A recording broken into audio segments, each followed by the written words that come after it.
All right, so what I'm gonna do here is go ahead and put basically the same handguard back on, except for this is my wife's M-lock version of the same one.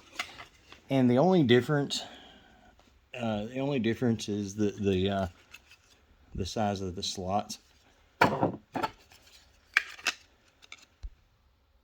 Like the slots are narrower in the old one. So the original, the MOE, fits very very tight for you know, like the platform. I guess I'm saying like the AR has it's easier to do it on an AR. These are a little tighter. But so you've got plastic ring there, and then upside down. Inside this part, you've got a little plastic ring there. So you want to have all your plastic rings in this top part. Make sure I'm actually on camera. So anyway, you have want to have all the plastic rings in the top part. So once you kind of get everything sandwiched together,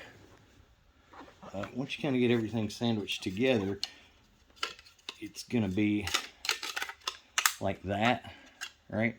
So the trick is to get it sandwiched, because with this stuff, it can be a little difficult to get them to pass over each other. Sometimes you'll hit it just perfect. Sometimes you'll get snagged and it's kind of a pain. But you just kind of have to work with it to get it to that stage. Kinda.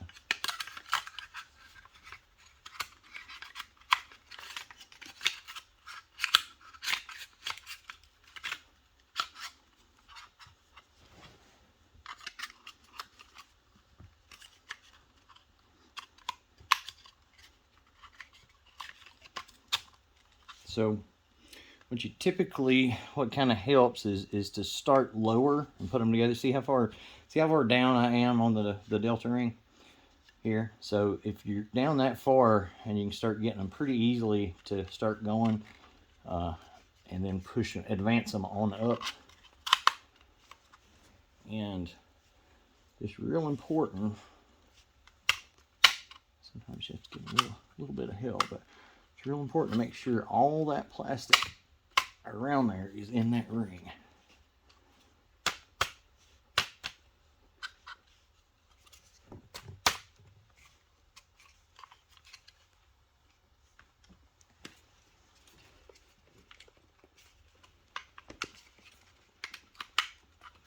So right now, what I'm trying to do is to pull. Now, again, I'm doing this without a tool. They make a tool that makes this much easier.